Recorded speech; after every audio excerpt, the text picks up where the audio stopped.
नमस्ते, सलाम, आदाब, जोहार।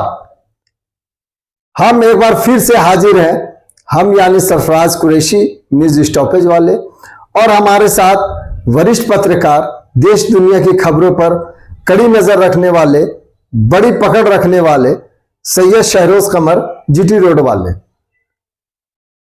झारखंड में अचानक से एक नया चर्चा का विषय बन गया है। झारखंड के सीएम झारखंड के मुख्यमंत्री हेमंत सोरेन अपनी पत्नी के साथ अचानक दिल्ली पहुंच गए हैं। अब चर्चाओं का दौर शुरू हो चुका है। वहां जाकर राहुल गांधी से मिलते हैं, वहां जाकर खड़गे से मिलते हैं, और ठीक ये जो मिलन का दौर शुरू हुआ है, ये हरियाणा का चुनाव का जो रिजल्ट आया है उसके बाद हो रहा है। तो आखिर क्यों आनन फानन में पति पत्नी, मुख्यमंत्री और विधायक पत्नी कल्पना सोरेन दिल्ली की ओर उड़ान भर दिए? आखिर क्या माजरा है शहरोज भाई? बड़ा चर्चा का विषय हो गया है। हम इन्हीं मुद्दों को लेकर हमारे साथ जो शहरोज भाई हैं इनसे जानेंगे कि आखिर क्या मामला है कि हेमंत सोरेन अचानक से दिल्ली के लिए उड़ान भरते हैं और अभी भी जमे हुए, ठहरे हुए वहीं। बताया जा रहा है कि 10वीं के दिन आएंगे झारखंड वापस। शरद भाई, क्या मामला है कि अचानक से हेमंत सोरेन का बुलावा दिल्ली आ गया है क्या, या ये खुद गए? भाई सरफराज, इसके 2-3 हिस्से हैं जो सवाल आपने किया है। पहले तो ये है कि क्यों इनकी यात्रा हुई, उसके बाद आप कहते हैं कि इसका कनेक्शन जो हरियाणा से क्या है। जी, तो हरियाणा से जो कनेक्शन इसका है, तो जो मैंने कहा व्यूअर्स की 2 हिस्से हैं, तो हम चाहते हैं कि पहला हिस्सा जो है उस पर चर्चा की जाए, वो है हरियाणा का चुनाव, यानी कि उसका रिजल्ट।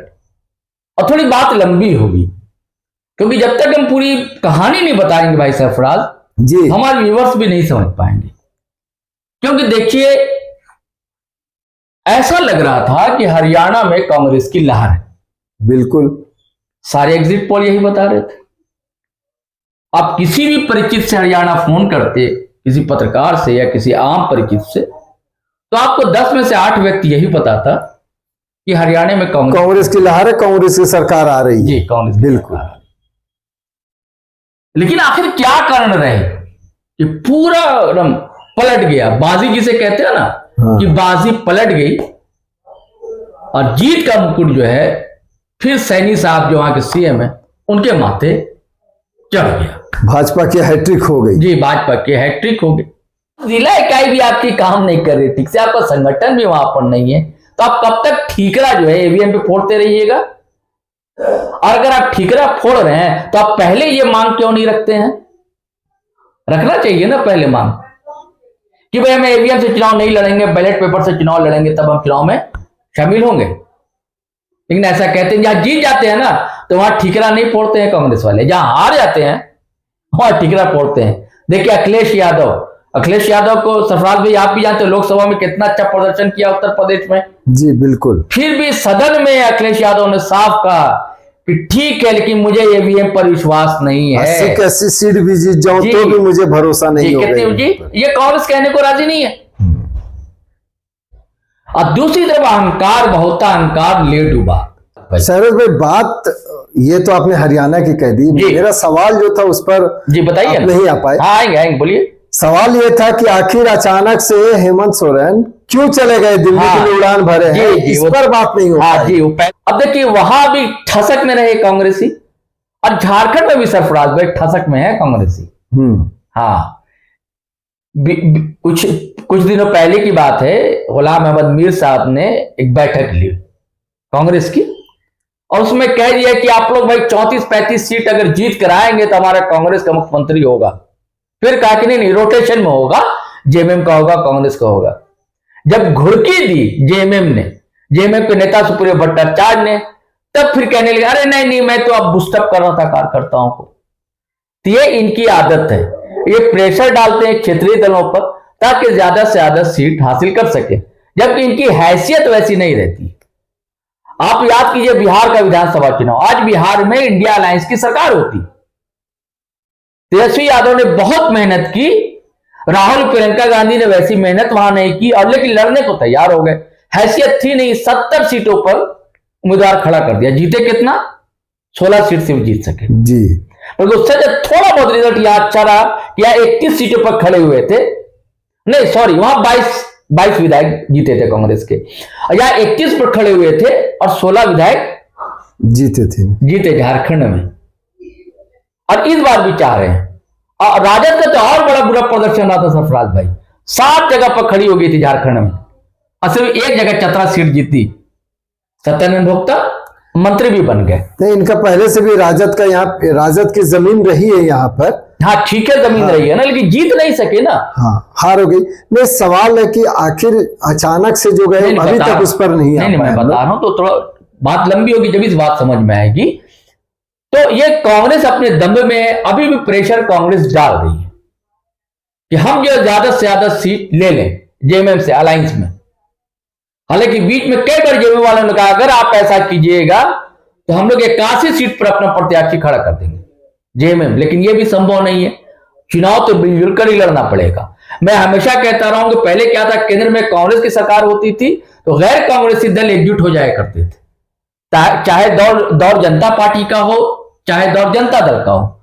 तभी जनता पार्टी के दौर में मोरारजी देसाई, चरण सिंह वगैरह पीएम बने, या उसके बाद फिर देवगौड़ा या चंद्रशेखर या वीपी सिंह पीएम बनते, क्योंकि एकजुट हो गए थे गैर कांग्रेस। आज जो है सरफराज भाई, केंद्र में भाजपा है, आपको गैर भाजपाई जितने दल जब तक एकजुट नहीं होइएगा, जब तक आप पराजित उसे नहीं कर सकते। तो यहां क्या ठसक में है, अहम में है। अरे आत्मविश्वास ठीक है, अच्छी बात है, अति आत्मविश्वास बहुत घातक होता है और ये नुकसान जैसे कांग्रेस को नहीं पहुंचा रहा, उसका जो घटक दल उसको भी नुकसान पहुंचाएगा। अब यहाँ कौन सी दिन की औकात है 8 से 10 सीट जीतने की झारखंड में, और मांग आप कर रहे हैं कि भाई 33 और 34 सीट हमको चाहिए, और यदि इस बार कह रहा है कि हमको 22 सीटें चाहिए, तो ऐसा नहीं होगा। मिलजुल कर आप चुनाव लड़िएगा तभी। और यही कारण जो दूसरा कि वहां उनको बुलावा आ गया, क्योंकि जेएमएम ने कह दिया था कि हम 81 सीटों पर अपना प्रत्याशी खड़ा कर देंगे।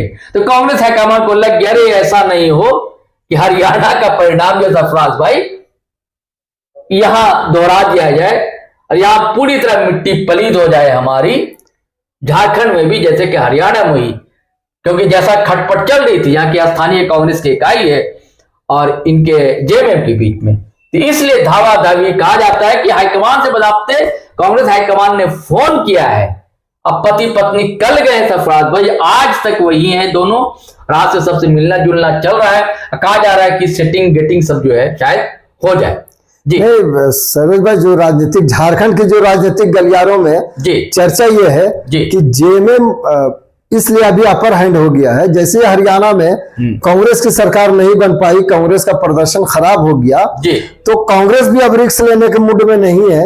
और पहले से चूंकि जेएमएम यहाँ बड़े भाई की भूमिका में है, तो इस बार भी बड़े भाई की भूमिका में रहेगी। लेकिन अब जो है दबाव कांग्रेस पर आ गया है और वो नहीं रिस्क लेना चाहती, इसीलिए आनंद फानन में इनको जेएमएम को फोन किया गया, हेमंत सोरेन से कहा गया कि आप आइए, आप आकर मिलिए, चूंकि कहीं ऐसा ना हो कि कोई ऐसा निर्णय यहां से ले लिया जाए जो बाद में इसके लिए परेशानी हो जाए। ये मामला सामने आ रहा है। सही कह, यही तो मैंने कहा ना कि जब जेएमएम ने कह दिया कि हम सारे 81 सीटों पर अपना उम्मीदवार खड़ा कर देंगे जी, तो हड़बड़ा गया हाईकमान कांग्रेस का। कह रहे भैया अगर ये 81 सीटों पर जेएमएम अपना प्रत्याशी खड़ा कर देगा, यानी कि वो हमको नहीं देगा। ये खुच्चरबाजी कर रही थी यहाँ की स्थानीय इकाई, स्थानीय इकाई है ना, क्षेत्रीय इकाई, उसके अंदर एक दम्भ भर गया कांग्रेस। एक ये भी है सरोज भाई कि पिछली बार 31 सीट पर लड़े थे जी, 2 विधायक इनके पास वापस आ गए हैं। एक प्रदीप यादव जो जेवीएम से आए थे और एक बंधु तिर्की जो जेवीएम के थे, मतलब झारखंड विकास मोर्चा, तब बाबूलाल मरांडी जो अगुआ थे इसके अध्यक्ष थे। तो इसीलिए इनका दावा 33 सीट पर ये मांग कर रहे हैं कि 33 सीट पर अगर हम चुनाव लड़ते हैं और प्रदर्शन बेहतर होता है तो सरकार मुख्यमंत्री बना सकते हैं। हालांकि झारखंड में ये भी सच है कि हेमंत सोरेन का जो चेहरा है उसके मुकाबले में कांग्रेस के पास कोई भी एक भी बड़ा चेहरा नहीं है जिसके बल पर वो आगे चुनाव लड़ने के लिए जाए। ऐसे में जेएमएम के सहारे ही चलना होगा, चूंकि हेमंत सोरेन यहाँ सबसे बड़े आदिवासी लीडर दिखते हैं विपक्ष में, या भाजपा के इतर जो चेहरे दिखते हैं। दूसरी तरफ तो 4-5 मुख्यमंत्री हैं लेकिन एकमात्र मुख्यमंत्री है जो महागठबंधन में, इंडिया अलायंस में है। तो ऐसे में अब आगे क्या दिखता है सरोज भाई कि क्या वहां सब सेट हो जाएगा, सब कुछ नॉर्मल हो जाएगा, जो राज्य इकाई है वो फिर ठंडी पड़ जाएगी और सब कुछ स्मूथ हो जाएगा, क्या सब सेटिंग वेटिंग होकर आएगी? अगर ये सत्ता हासिल करना फिर से, ये तो जरूरी है, विनम्रता होनी चाहिए। देखिए कांग्रेस का जो हाईकमांड, राहुल गांधी को आप देखिए कितने सहज है, कितने विनम्र है। यही उनके जो कार्यकर्ता हैं या उनके जो क्षेत्रीय जो छत्रप बने बैठे हैं हर स्टेट में, जो क्षेत्रीय इकाइयां, उनके अंदर अभी भी ठसक बनी हुई है। और इस लोकसभा में जो पता नहीं 99 जो सीट की आई कांग्रेस को, अरे बहुत बड़ा सीट थोड़ी आपने ले लिया, आपको सहयोग मिला क्षेत्रीय दलों का। जब भी अभी देखिए सब चढ़ बैठे हैं, सिर्फ जेएमएम भी हावी नहीं हो रहा। महाराष्ट्र में आप देखिए उद्धव ठाकरे गुट कहने लगा है, शरद गुट कहने लगा है, हर जगह के जो इसके अलायंस हैं, आम आदमी पार्टी, वो कहने लगे हैं कि भाई ये तो ओवर कॉन्फिडेंस में आ जाते हैं। अरे आप यहां भी आप देख लीजिए कांग्रेस की कितनी इकाई है जो बूथ तक सक्रिय है या पंचायत तक सक्रिय है कांग्रेस। खबर तो ये है, अगर कई आप लोगों से आप बात कीजिए अलग अलग विधानसभाओं में, तो 8 से 10 विधानसभा क्षेत्र जीतने के अलावा इनकी ज्यादा औकात अभी कांग्रेस की नहीं है, हैसियत। और आपने बिल्कुल सही कहा कि हेमंत सोरेन तो नायक है, हीरो है। अभी सिर्फ हेमंत सोरेन नहीं सरफराज भाई, उनकी पत्नी कल्पना सोरेन, हाँ टॉप पर माना जा रहा है उनको। अगर टाइगर जयराम में तो टॉप पर माने जाते हैं, तो उसके बाद है कि एक पार्टी ने, नेशनल पार्टी ने आंतरिक सर्वे किया था, उसमें टॉप पर टाइगर जयराम, सेकंड नंबर पर कल्पना सोरेन और तीसरे पर हेमंत सोरेन। और अगर हमारा तो ये मानना है कि देखिए आप ही देखिए ना सरफराज भाई कि हर जगह रैलियां हो, हेमंत सोरेन कर रहे हैं, कल्पना सोरेन कर रहे हैं। देखिए कांग्रेस की जो कोटे से मंत्री हैं दीपिका सिंह पांडे, वो तो भाई एक प्रोटोकॉल कहिएगा ना कि मजबूरी है, उनको जाना पड़ रहा मैया समाज योजना में। अलग से आप बताइए तो कांग्रेस कहाँ का रैली और रैली जलसा ये सब कर रही है क्या? नहीं, रैली हो रहा है, कार्यक्रम हो रहा है, जेएमएम कांग्रेस का भी अपना कार्यक्रम हो रहा है। अच्छा, लेकिन चूंकि बड़े कार्यक्रम भी हो रहे हैं सरोज भाई, लेकिन है क्या कि चूंकि इनके पास बड़ा चेहरा, हेमंत सोरेन के तर्ज पर बड़ा चेहरा नहीं है, तो बहुत बड़े कार्यक्रम नहीं हो रहे, लेकिन कार्यक्रम हो रहे हैं। इसके प्रदेश अध्यक्ष भी घूम रहे हैं सभी जगह पर। हाँ, बड़े लेवल पर अलग कार्यक्रम नहीं हो पा रहा है इनका, जैसे नेशनल लीडर कोई नहीं आ पा रहे हैं। जी नहीं, अभी बड़ा वैसा कोई कार्यक्रम नहीं हो रहा। लेकिन अब इन्होंने भी तैयारी, हालांकि बहुत लेट से शुरू की है। कहा जाता है कि भाजपा काफी पहले से तैयारी में जुटी हुई है। नई नवेली पार्टी जो जेएलकेएम है वो काफी पहले से जुटी हुई है, आजसू अपनी तैयारी में जुटी हुई है। लेकिन जो सरकार में सत्ता पक्ष की जो तीनों पार्टियां हैं, चाहे वो जेएमएम हो, कांग्रेस हो या आरजेडी हो, इनकी आप तैयारी देखिएगा तो काफी पिछड़ी हुई है अभी भाजपा से। इसको भी आप देखेंगे तो पाएंगे कि काफी पिछड़ापन भाजपा से पिछड़ी हुई तैयारी के मामले में। बिल्कुल आपने सही कहा सरफराज भाई कि भाजपा क्या है, अंतिम गेंद तक मैच खेलती है। और एक बात मेरे जहन से निकल गई थी सरफराज भाई, देखिए इस बार, पिछले बार तो आरजेडी, कांग्रेस और जेएमएम साथ में थे, और इस बार लेफ्ट पार्टी भी साथ में आ रही है जी, सीपीआई एमएल। और देखिए सीपीआई एमएल अब अकेले नहीं है, जो मासस था है ना, हाँ। एके राय वाली, उसका भी अरुण चटर्जी है ना, विधायक हुआ करते थे निरसा से, इस बार नहीं है। अरूप चटर्जी विधायक हुआ करते थे, इस बार नहीं है। तो उनका भी असर है 2-3 क्षेत्रों में, विधानसभा क्षेत्रों में। बिल्कुल। और माले का भी है, राजधनवार है ही, बगोदर से अभी विधायक है, राजधनवार से विधायक रहे, तो वो चाहेंगे 2 सीट लेना। अब 2 सीट इधर की लेना चाह रहे हैं, वो कोयलांचल की, निरसा की, 1 सीट शायद कोई और है। तो उनका दावा है लेफ्ट का 4 या 5 सीट। तो ये भी बात होनी है कि भाई कि कांग्रेस अपने कोटे से देगी लेफ्ट को कि जेएमएम कोटे से। और जेएमएम इस बार ठान चुके हैं जेएमएम के हम ज्यादा से ज्यादा सीटों पर चुनाव लड़े, इसलिए चाह रही है जेएमएम सरफराज भाई कि बहुमत कहां खड़ा जो हमारे आसपास रहे जी, मतलब सहयोगी तो हमारे साथ रहे इंडिया में, लेकिन उनका ज्यादा प्रेशर नहीं हो। देखिए जैसे इसको ऐसे समझिए सरफराज भाई कि आज देखिए केंद्र में सरकार तो है मोदी जी की जी, लेकिन भाजपा का बहुमत नहीं है। बिल्कुल बहुमत है एनडीए का है, और प्रेशर रहता है कि फैसला लेने में अब वो आसानी नहीं है जी। तो यही हेमंत सोरेन चाह रहे कि ज्यादा से ज्यादा, हालांकि कहा जाता सरफराज भाई कि झारखंड में सभी सीटों पर आज तक जेएमएम उम्मीदवार खड़ा नहीं कर सका जी, नहीं, ये भी सच है ना। और ये भी सच है कि आज तक चाहे भाजपा हो या जेएमएम हो जी कोई भी अकेले बहुमत नहीं पा सका। हाँ। ये भी एक आप देखेंगे जी। तस्वीर बनती है, हमेशा सहयोगी दलों की ही जरूरत पड़ती है। हाँ। तो अब दिल्ली में क्या बातें होती है और इसका असर राज्य में क्या दिखता है, लेकिन एक चीज तो तय है जो राजनीतिक गलियारों में चर्चाएं हैं कि इस बार कांग्रेस अब फिर से थोड़ी सी दब जाएगी। हरियाणा में जीतती तो ज्यादा चढ़ जाती, लेकिन हरियाणा की हार ने झारखंड में इसे स्मूथ कर दिया है। जो गठबंधन टूटने के कगार पर दिख रही थी, अब लग रहा है कि आपसी बयानबाजी का दौर थम जाएगा और जो सीटों का बंटवारा है इस पर लगभग मुहर लगनी तय हो जाएगी। तो आने वाले दिनों में पता चलेगा कि आखिर हेमंत सोरेन, कल्पना सोरेन और राहुल गांधी सहित खड़गे जी से क्या बातचीत हुई और इसका क्या फल देखने को मिलता है झारखंड में। फिलहाल चलिए आने वाले समय में जो भी होगा हम फिर आपके सामने रूबरू होंगे, इस मुद्दे पर बात करेंगे।